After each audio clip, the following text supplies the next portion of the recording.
और अब बात करेंगे उत्तर प्रदेश की, जहां देखिए बदमाशों को इस सीधे तौर पर कहा गया है कि उत्तर प्रदेश में अपराध की कोई जगह नहीं है, ऑन द स्पॉट हिसाब होता है। और मुजफ्फरनगर से बड़ी जानकारी मिल रही है, जहां पर देखिए महिला से चेन स्नैचिंग की वारदात को अंजाम दिया गया, लेकिन योगी की पुलिस ने उन्हें अंजाम तक पहुंचा दिया। रिपोर्ट आप देखिए।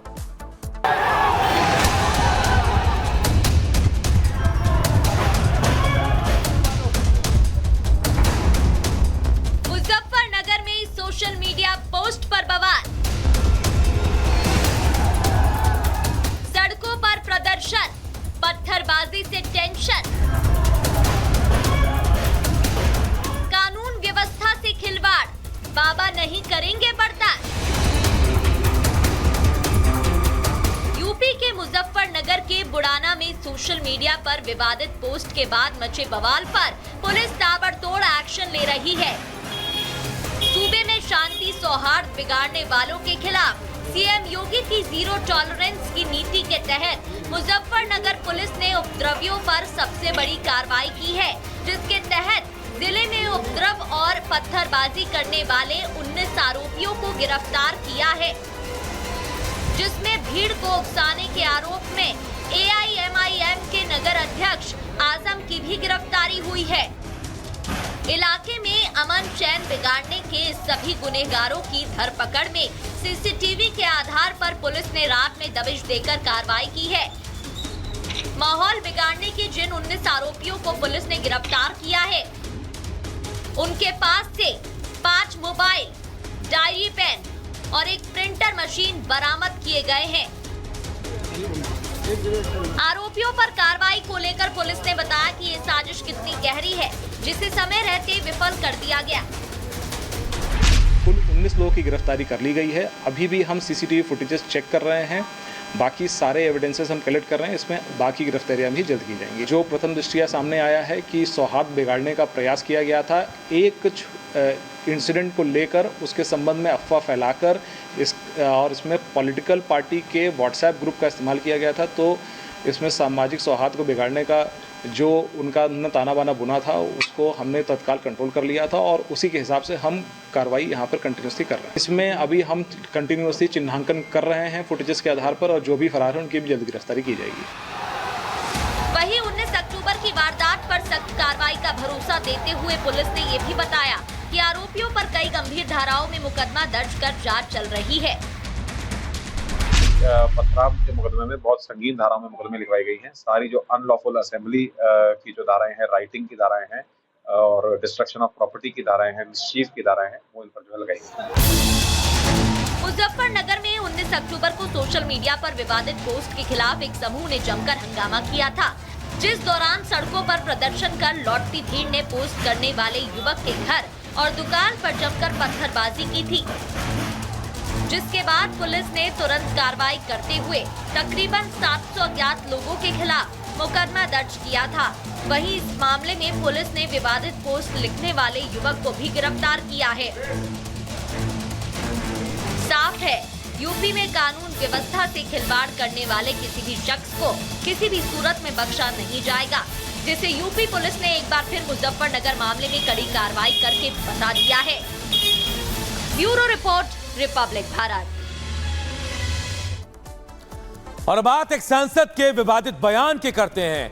केंद्रीय मंत्री गिरिराज सिंह के हिंदू स्वाभिमान यात्रा में शामिल अररिया के सांसद प्रदीप सिंह ने हिंदुओं को लेकर ऐसा बयान दिया, जिस पर विवाद हो गया और बिहार की सियासत एक बार फिर गर्मा गई है। एक रिपोर्ट आप सबको दिखाते हैं। अररिया में रहना है तो हिंदू बनना होगा। जनाब बीजेपी के सांसद हैं, नाम है प्रदीप सिंह। विवादों से इनका चोली दामन का साथ रहा है। ऐसे में मंच हिंदू स्वाभिमान का मिला हो तो फिर इनकी जुबान से विवादित बयान ना निकले, ये हो नहीं सकता। और हुआ भी वही। गिरिराज सिंह की हिंदू स्वाभिमान यात्रा अररिया के किशनगंज पहुंची, तो अररिया के सांसद भी हिंदू स्वाभिमान यात्रा में सिर्फ शामिल ही नहीं हुए, बल्कि ऐसा कह दिया जो विपक्ष को सियासत करने के लिए ऑक्सीजन दे गया। कोई बोलता है गर्म से तो मुसलमान है, हमको हिंदू करने में क्या शर्म है?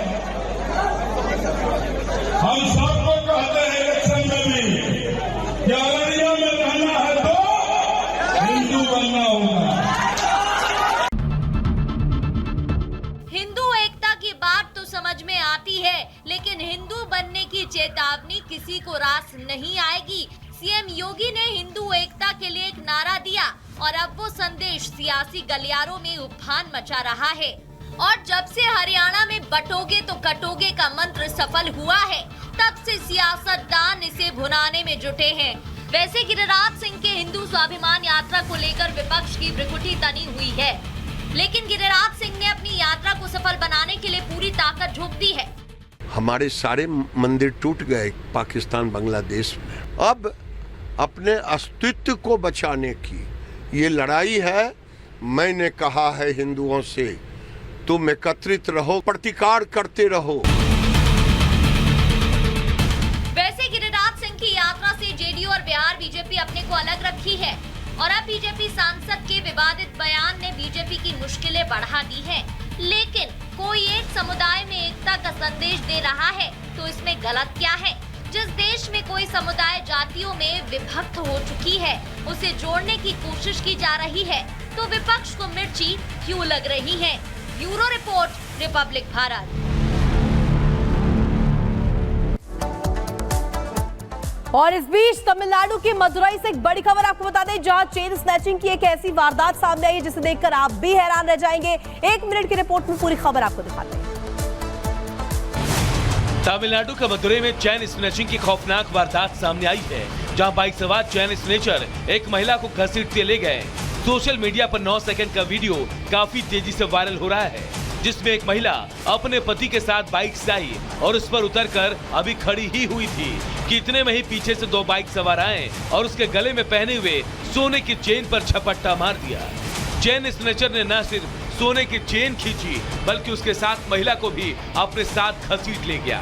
पति ने पत्नी को पकड़ने की कोशिश की, लेकिन वो भी नहीं पकड़ पाया और बाइक के साथ नीचे गिर गया। इस पूरी वारदात में हैरानी की बात तो ये रही कि सोने की चेन तो नहीं टूटी, लेकिन महिला उसके साथ कई मीटर तक घसीटती हुई आगे चली गई। ये पूरी वारदात पास लगे सीसीटीवी कैमरे में कैद हो गई। पीड़ित परिवार की शिकायत पर पुलिस ने मामला दर्ज कर छानबीन शुरू कर दी है। सीसीटीवी के जरिए बदमाशों की पहचान की जा रही है और जल्द उनके गिरफ्तार करने का दावा भी किया जा रहा है। Bureau report, Republic Bharat. इधर मथुरा में संघ प्रमुख मोहन भागवत और उत्तर प्रदेश के मुख्यमंत्री योगी आदित्यनाथ की मुलाकात हुई। उपचुनाव से पहले इस मुलाकात के कई मायने निकाले जा रहे हैं। पूरी खबर इस रिपोर्ट से बताते हैं। उत्तर प्रदेश में विधानसभा उपचुनाव के सियासी सरगर्मियों के बीच मुख्यमंत्री योगी आदित्यनाथ मथुरा पहुंचे और वहां पर राष्ट्रीय स्वयंसेवक संघ प्रमुख मोहन भागवत से मुलाकात की। संघ प्रमुख और मुख्यमंत्री के बीच करीब 2.5 घंटे तक बातचीत हुई।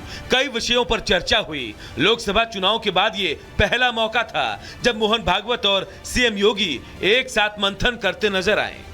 भागवत और योगी के बीच एकांत में शाम लगभग 2.5 घंटे तक बैठक चली। चर्चा स्थल के नजदीक जाने की किसी भी कार्यकर्ता को अनुमति नहीं थी। बैठक में क्या बात हुई, आधिकारिक तौर पर कुछ भी सामने नहीं आया, लेकिन कयासों से सियासत गर्मा गई है। उत्तर प्रदेश में आने वाले समय में उपचुनाव है, ऐसे में ये बैठक काफी महत्वपूर्ण मानी जा रही है। दीनदयाल उपाध्याय जन्मस्थली फरा से सटे परखम गांव में दोनों की मुलाकात हुई, फिर दोनों ने साथ में खाना खाया। इसके बाद कुछ और पदाधिकारियों के साथ चर्चा हुई। इस तरह कुल करीब 2.5 घंटे का समय दोनों ने साथ बिताया।